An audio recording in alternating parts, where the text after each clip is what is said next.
Hi, welcome to the Threadworthi Read channel. We're gonna do a read today from the Unfolding Path Tarot by Athene Noctua. Love this deck. Of course, please use your discernment and intuition if it resonates. And note that I would never read you personally for a reading or to ask for anything because I am grateful for what I already have. One thing I like to do with these types of reads, because I like just digging into the deck itself, is seeing what Spirit wants to talk about when we go through what's in this deck. So once again, it is the Unfolding Path Tarot. One reason why I just absolutely love this deck is the inclusive design. There's all kinds of people in the cards. It's not just like one Eurocentric rendering of a person. I see figures that look like me in many different ways. It's also size inclusive, as well as my favorite card in this deck is the Six of Wands, because it has a wheelchair using person on that card. First tarot deck I've ever seen the intentional inclusion of a person with a very visible disability as part of the powerful reading and messaging of it. So I'm grateful for Athene for making this deck. It's one of the first decks. There's two of them that spoke to me pretty quickly that actually opened up my intuition because of the deck. And this is one of them, simply because representation does matter. And I tend to gravitate towards decks that have a representation of many peoples, including gender non-conforming, LGBTQ, people with disabilities, people of color, black people, and people, blonde, redhead, all of it. Because everybody, we're all one, But I don't know, something about seeing yourself in a card opens you up to.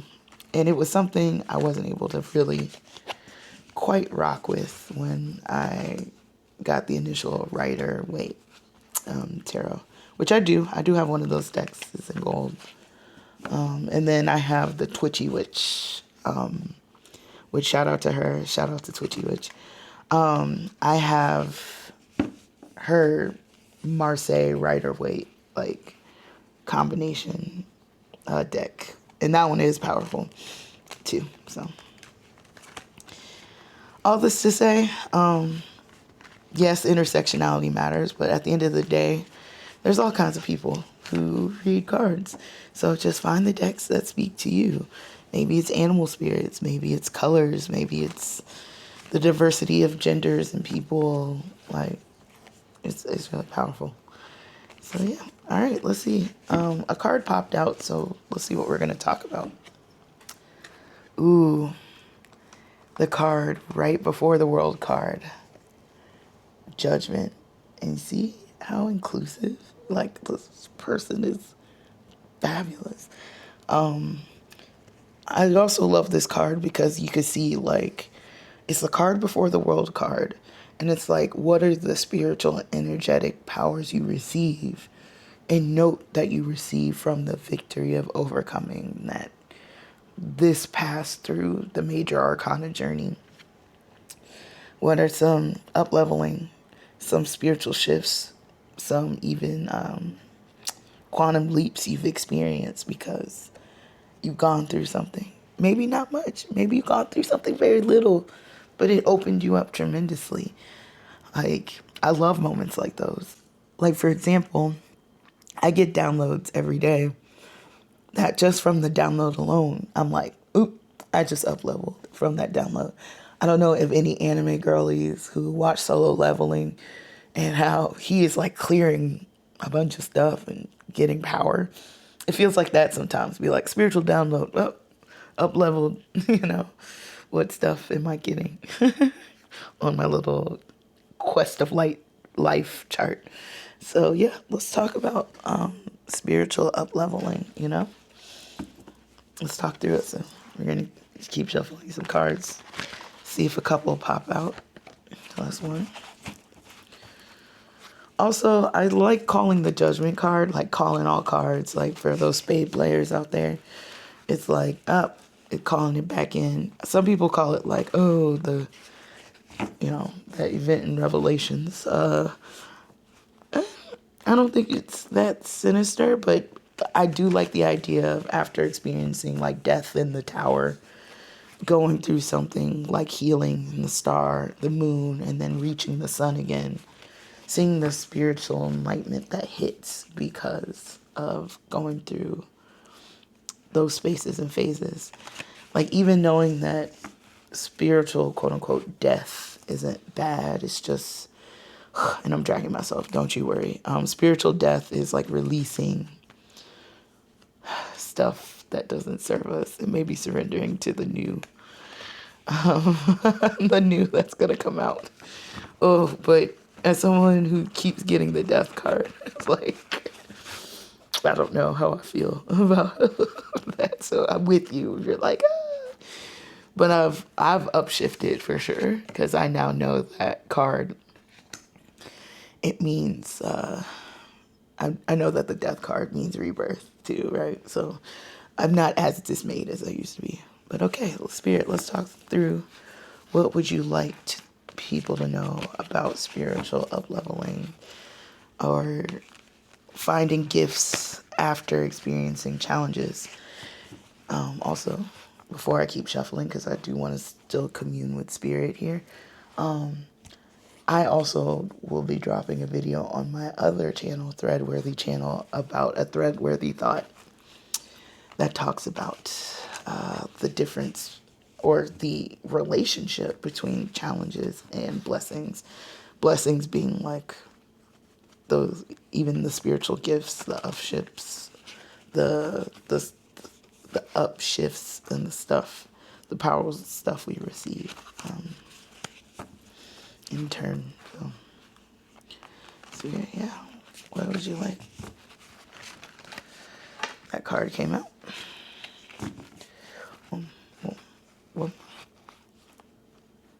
Oh, we'll just do two for now and see if there's a clarifying card. So I'll do this split. Okay. This will have the clarifying card. So first, let's look at Spirit is so funny. Who did I call up today? Who you gonna call? Ghostbusters. So,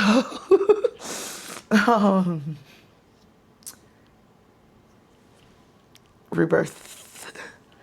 But death, I do love how this deck handles the death and rebirth card. It's a very ornate and beautiful card. But it shows that from endings, beginnings are beget. And even a new sparkly version of expansion that you may have not realized, steps from it. And that's really powerful stuff, right? Like, I love how both figures, there's an element of like shimmer and silver. It's like spiritual light coming through it.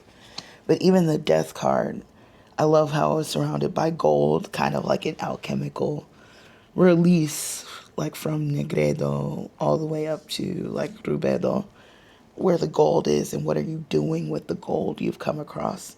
What have you learned when the experience comes to an end? And what flowers do you get to keep? Like keeping the flowers, the feathers of spiritual wisdom and inside of this, what do you get to keep as a result? That means death isn't the end. Maybe it's a release from pain. Maybe it's a release from a struggle that you don't need to struggle with anymore. Maybe you don't need to be wrestling with the devil like that. Maybe you don't need to be fighting for your life. Maybe you don't need to be pulled down with an addictive energy. This is another card. It feels tough when I see this card, but it frequently reminds me of, if I'm in the body, am I still connected to the divine? Am I still connected to myself? Or as Caroline Myss talks about, did I give my spiritual power away? Did I anchor my weight into an addiction, whether it's a thing or a person that I'm not letting go of? And the call is to let it go, be born anew, so one could have space in life to enter into the more elevated, maybe even 5D self. Maybe this elevated 5D self knows the gold and the gold that it presents to others. Maybe the 5D self knows how to energetically bring onto this earth something a little bit better for our lives and the lives of others. So it's very interesting this card came out too, along with the death card. So let's look at the clarifying card here.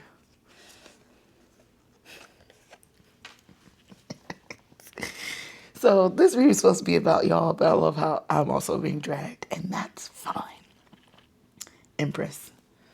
Empress tells us, how are we returning back to our power, albeit physical and spiritual? Like, how are we returning back to our power?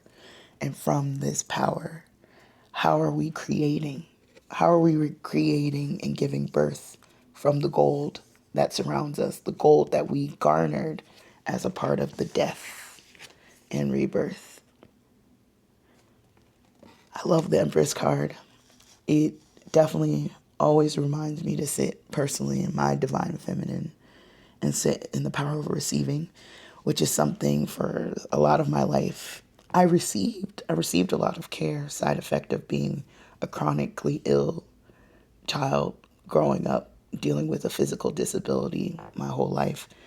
I've always received, but it was more for like necessity, for caregiving, maybe some moral support to like dig me from up under the ground kind of thing.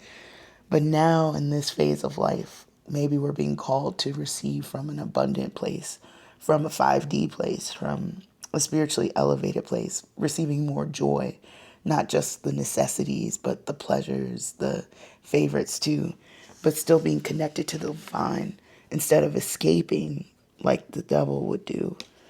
We're sitting instead in the divine receiving, and in the power, especially for folks who, identify with feminine energy more, sitting in our feminine energy of receiving the lusciousness, the magic, the greatness that is life.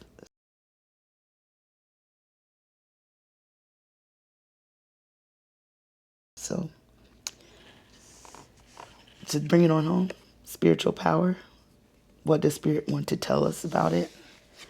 Moments like these, they're there, even though they sometimes feel immensely painful and kind of hard to process, which is very relevant because I'm recording this right now in a Mercury retrograde in Cancer with a new moon in Cancer. Like, okay.